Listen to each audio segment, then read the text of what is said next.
that we artists, we're supposed to try to find the feeling of being artists. But what is the inspiration? What is it really? Let's break it down in terms of these laws as we know them. What is inspiration? It's me in the receiving mode of something that I put in the vortex that got bigger after I put it there, that is tended by my inner being, is understood by my inner being, and then is spoken to me in a way that I have never spoken it before, which I could receive. It's my creation ready for me to now take it from a vibration to a thought, to a thing, to a word, to a song, to a movement.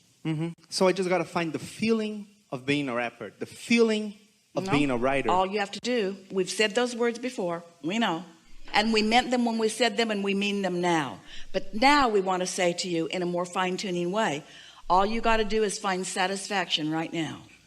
And you won't find satisfaction if you give yourself a label with an audience and a record contract right now. When you put too much into it that hasn't come into manifestation out here in the what you want to call real life experience, you disallow the potential for joy that could be there right now. When you receive a joyful thought, can that not be enough? Or do you need to run right now and tell it to somebody? Is it not enough until somebody else hears it and agrees with you that it was wonderful? This is an important question. Is your rendezvousing with your inner, this is sarcasm.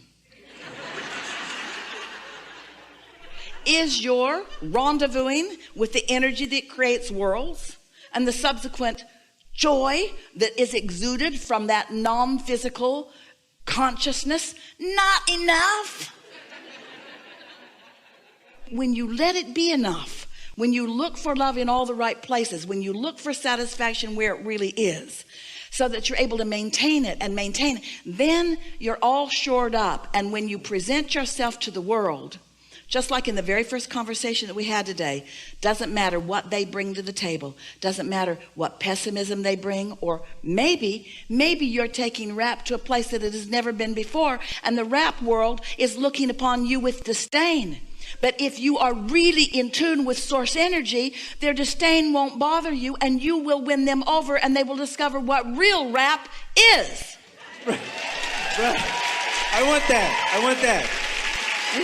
You see, it's pretty good. Because there's this wanting to blend in with what they already are that is so boring. So mundane, so same, so not inspired by source, so not in alignment, so not leading edge. And so let's just say it. If you're not on the leading edge, you can't be satisfied in the way that you were born to be satisfied. You were born to be on the leading edge. The leading edge of what? The leading edge of you. The leading edge of you. So we've been saying for years, and now you'll hear it better than you've ever heard it before. If this time-space reality, we're talking about this manifested world, has the wherewithal to inspire within you a new desire, it has the wherewithal to deliver it to you in full manifested form. It just does. And now you know how it all works. But you can't stand in your now reality, taking score, and allow this alignment and then this evolution. And so what we've been wanting to convince you of for a very long time is it's this movement from the vibrational into the reality that is where the satisfaction really is. Because that's the leading edge of thought. In other words, this manifested world, sometimes religions want to call this manifested world a lower world, and the not manifested world, the vibrational world, this higher world. And we want you to understand that the highest of the worlds is over here in manifestation. When you allow all that you are to come over here, what you manifest is the leading edge.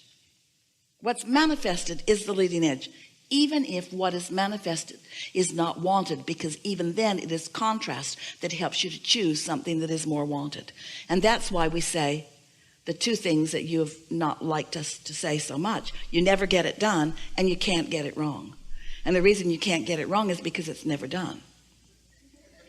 So when you finally begin embracing the creativity of your being, and the exploration of the contrast infuses you with surprise and delight, and then you do some of the techniques and tools that allow you to be in the receiving mode more of the time, so you get to witness the universe's energy and cooperation, and support isn't the best word, but it feels like that to you. The feeling of being seen and heard and agreed with and blessed, that feeling of worthiness that you experience when the new thought comes and it pleases you and you don't jump too far too fast to wanting others to hear it, the satisfaction of the evolution of your music, and when it's ready for the masses, it will unfold in a way that will be satisfying again. Esther has wondered for years, because we've been using the expression, life will surprise and delight you. And she would think, how can it surprise me if I'm the creator of my own experience? If I've created it, if I've intended it, then why would it be a surprise when it actually happens? And we say, because you've been intending it so incrementally, and you really have no idea of all the fantastic pieces that you've put together and the way that the universe and law of attraction and your inner being have woven them together. You have no real understanding of the potential for satisfaction that you have put into this vortex until you allow yourself to begin to receive it. And even in the early subtle stages of it, while it can be satisfying, while it can feel good, if you can manage to hold yourself by your consistency of high-mindedness and high-flyingness and alignment, then as you sustain that vibrational alignment, your capacity to witness the unfolding, Esther calls it magic. She can feel, she'll say, the magic's happening again. She can feel when it's like days are flawless and interactions are endless and joy seems unending, and she can just feel this. It's like being caught up in this web of joy and satisfaction that is bringing in others and then making surprises and delights that you just didn't see coming. It's what you intended. It's the way you intended it to be. And it is always easier to have this conversation with artists like you who have experienced evolution of vibrations turning to thoughts and thoughts turning to words and words turning to music, because you've experienced it in that tangible way that you can relate to. We're just wanting you to not need it to be tangible so soon. So what we would say to ourselves if we were standing in your physical shoes is, this one's just for me. This one's just for me. This one's just for my pleasure. Just for my pleasure. For a while, every time Esther would come out of meditation or even out of appreciation, and there would be a powerful thought that would come and she would translate it into words, she would run to something, paper or computer or iPad, trying to write it down, because she didn't want to lose it, because she could feel the importance of the power of it. And now she'll say, oh, that one's just for me. That was just for me. And it will come again and again and again.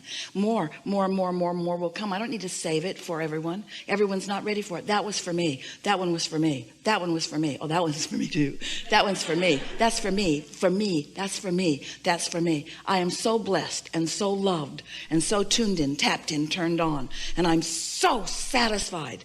Hundreds of times in a day. Oh, that's so satisfying. Oh, that's so satisfying. Oh, that's so satisfying. When you're tuned in, do you know how satisfying really is, you see?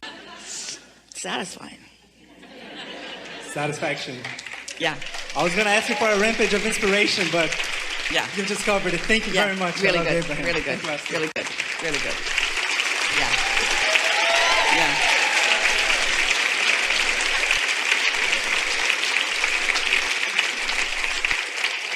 You want to give us a rap?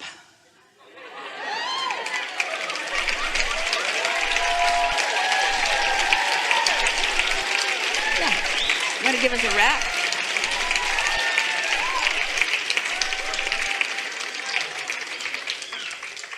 Feel like it?